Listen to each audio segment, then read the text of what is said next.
Today we are going to discuss about the vibrational rotational spectra.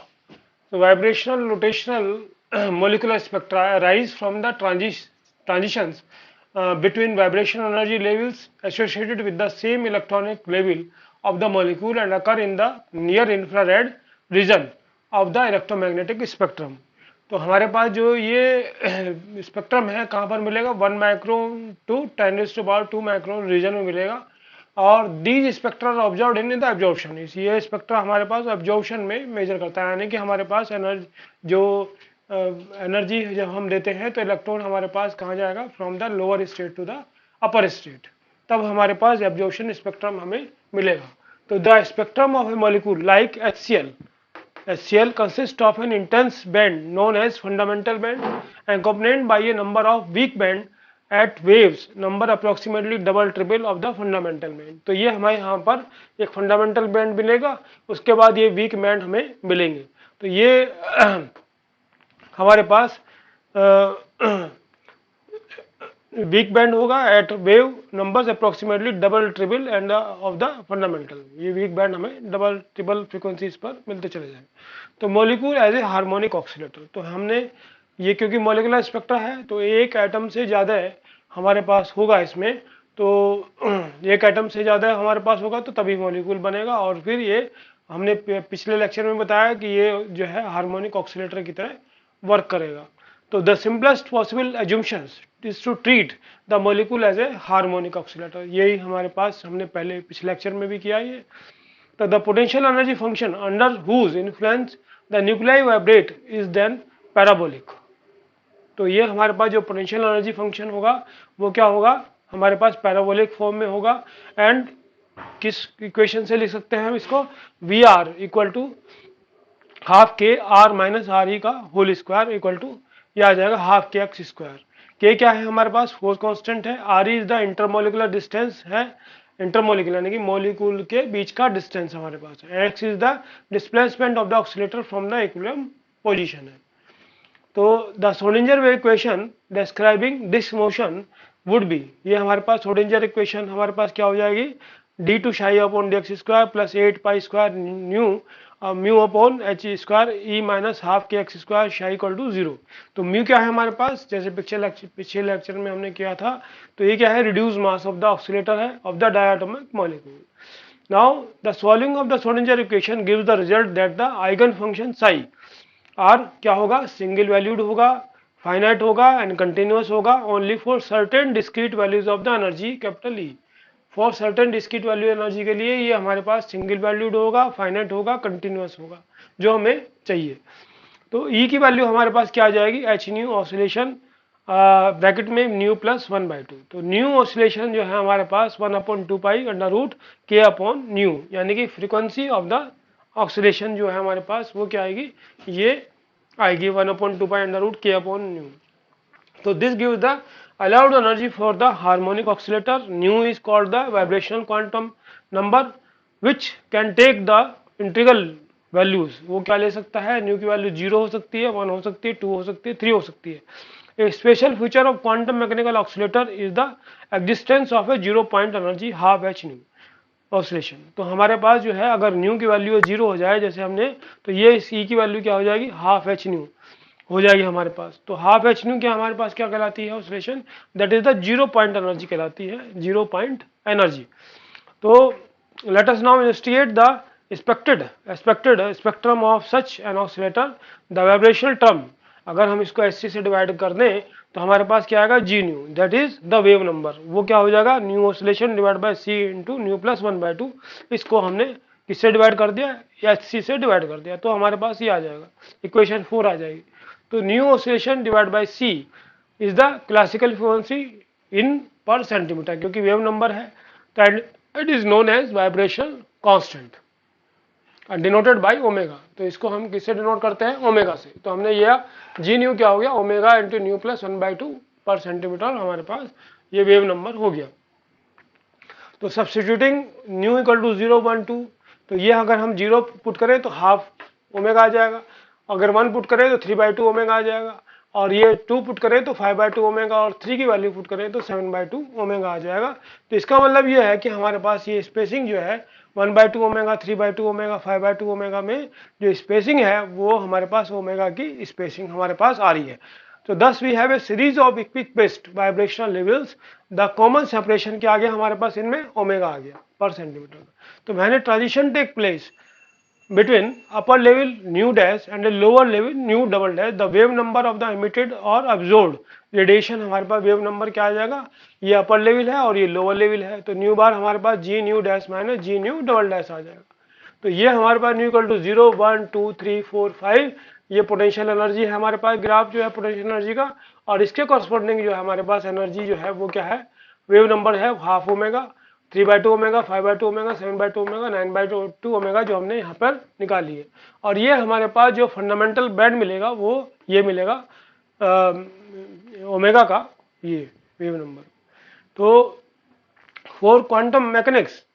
हमारे पास जो by selection rule delta nu की value क्या हो सकती है, +-1 हो सकती है according to the selection rule. तो since we have the nu dash, हमारे पास जो ये लेवल है ये अपर है और ये लोअर लेवल है, तो वी हैव न्यू डैश, हम क्या करेंगे न्यू डबल डैश +1, क्योंकि हमारे पास ये सिलेक्शन रूल के अनुसार ये +1 या -1 ही हो सकता है। तो ये हमारे पास +1 हो जाएगा ये वाला। तो न्यू अपर लेवल क्या हो जाएगा, लोअर लेवल में +1 ऐड कर दी तो अपर लेवल आ जाएगा। तो the spacing between the vibrational levels are considerably larger than the spacing between the rotational levels of a molecule, जो हमने पहले पिछले लेक्चर में रोटेशनल स्पेक्ट्रा हमने कंसिडर किया था। तो hence most of the molecule in a sample exist in the nu equal to 0, nu equal to 0 पे हमारे पास जो है मॉलिक्यूल एग्जिस्ट करेगा with only their 0 point energy. तो 0 पॉइंट एनर्जी की हमारे पास वैल्यू क्या आई थी, हमारे पास एनर्जी की हाफ एच न्यू ऑसिलेशन हमारे पास आई थी। दस the main vibrational transition in A absorption कहाँ से कहाँ होगा, न्यू इक्वल टू 0 से न्यू इक्वल टू 1, 0 से 1 पर होगा ये। तो the absorbed wave number corresponding to nu dash equal to 0 और न्यू डैश इक्वल टू 1, तो न्यू डैश हमारे पास क्या आ जाएगा 1 आ जाएगा और न्यू डैश डबल डैश 0 आ जाएगा। तो ये पुट कर दें तो 3/2 ओमेगा माइनस 1/2 ओमेगा, तो न्यू बार की वैल्यू क्या आ जाएगी ओमेगा। तो thus the vibration spectrum is expected to consist a single band, हमारे पास क्या मिलेगा एक सिंगल बैंड मिलेगा at omega per centimetre. The observation of very intense band in the infrared spectrum thus leads to the conclusion that it is a vibrational spectrum, the nuclei carrying out harmonic vibration along the internuclear axis. So next topic is continuous and characteristic of this. When the target of an X-ray tube is struck by accelerated electrons, it emits a beam of X-rays. Beam निकलेगी X-rays की। when this beam is analyzed by the Bragg crystal spectrometer, इसको अगर analyse करें Bragg crystal spectrometer से, तो 2 distinct type of spectra हमारे पास obtain होंगे। एक तो कंटीन्यूअस स्पेक्ट्रम मिलेगा और ये line spectrum superposed on the continuous spectrum, जिसको हम कहते हैं कैरेक्टरिस्टिक स्पेक्ट्रम। तो ये हमारे पास क्या है, ये अगर हम ग्राफ प्लॉट करें between intensity and the wavelength, तो ये हमारे पास लैम्डा मिनिमम होगा और इससे नीचे हमें एक्सरेज नहीं मिलेगी और इसके बाद हमें एक्सरेज मिलना चालू हो जाएंगी। ये ग्राफ हमारे पास ऐसे आएगा, ये कंटिन्यूअस है और ये कैरेक्टरिस्टिक है। कैरेक्टरिस्टिक में हमें 2 सीरीज KL/Mn सीरीज मिलती चली जाएंगी। तो ये हमारे पास when the X-ray tube is operated at a sufficiently high voltage, the continuous spectrum has a definite short wavelength limit lambda minimum below which there is no X-ray radiation is obtained। तो इससे नीचे हमें कोई भी X-ray radiation नहीं मिलेगा is obtained। So now lambda minimum is independent of the material। ये lambda minimum है, independent material पर डिपेंड नहीं करेगा, independent of the material of the target होगा and depend only on the voltage applied। किस पर डिपेंड करेगा कि हमने कितनी वोल्टेज अप्लाई करी इस पे across the X-ray tube, across the X-ray tube। The peaks occur in group as of lines known as, ये कहलाएंगे KL/Mn सीरीज, ये हमारे पास कहलाएंगे the radiations having definite wavelength which are characteristic of the material of target forms the characteristic X-rays। तो ये हमारे पास the radiation having the definite wavelength होंगी which are characteristic of the material, है ना, depend करेगा characteristic for the material पर of the target form the, ये क्या फॉर्म करेंगे characteristic X-rays फॉर्म करेंगे। तो short wavelength limit and its relation with accelerating voltage, Duane Hunt law ये क्या कहता है, according to the quantum theory, हमारे पास क्वांटम थ्योरी के अनुसार कोई भी हमारे पास एनर्जी, कोई भी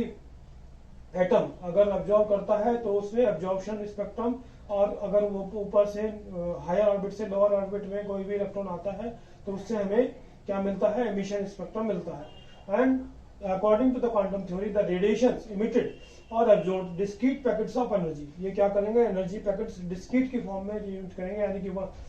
कॉल्ड क्या कहलाएंगे, कॉल्ड फोटोन्स। तो ईच फोटोन एनर्जी कितनी होगी, एच न्यू के बराबर होगी, और 1 h nu 2 h nu 3 h nu के बराबर होगी। when an electron of charge E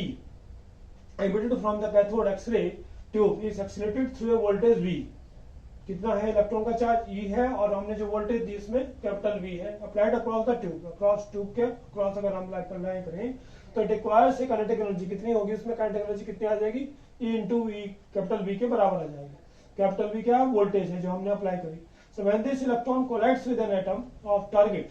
जब ये इलेक्ट्रॉन कोलाइड्स करेंगे टारगेट पर जो भी मटेरियल हमने लिया है, तो it loses most of whole electric energy, क्या कर देंगे, ये जो एनर्जी हमने दी ये सब लॉस हो जाएगी energy. For the most of the favourable collision in which the electron loses the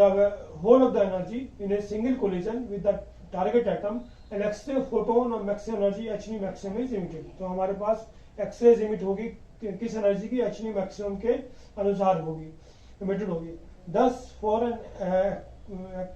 N accelerated voltage V capital V, EV किसके बराबर हो जाएगा, एच न्यू मैक्सिमम के बराबर हो जाएगा, क्योंकि मैक्सिमम फ्रीक्वेंसी की हमारे पास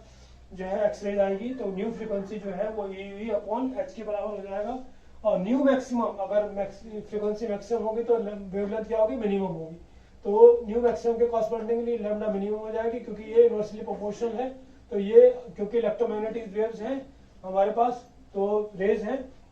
तो इनकी जो वेलोसिटी होगी वो वेलोसिटी ऑफ लाइट के बराबर होगी।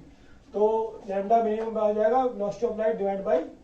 New maximum. तो लैम्डा मिनिमम हमारे पास आ जाएगा सी अपॉन न्यू मैक्सिमम की वैल्यू क्या है, ईवी और एच, तो ये आ जाएगा एच सी अपॉन वी। तो लैम्डा मिनिमम हमारे पास आ जाएगा एच सी अपॉन ईवी। तो इसको हम क्या कहते हैं, डॉन हंट रिलेशन हम कहते हैं। Now comes to the next topic, the Moseley law. तो Moseley made an extensive study on the characteristic X-ray spectra. जो हमने कैरेक्टरिस्टिक स्पेक्ट्रा लिया है इस पर स्टडी की है मोज़ले ने, of A number of heavy elements, है ना, क्योंकि हैवी एलिमेंट्स में हमने करनी है, इसमें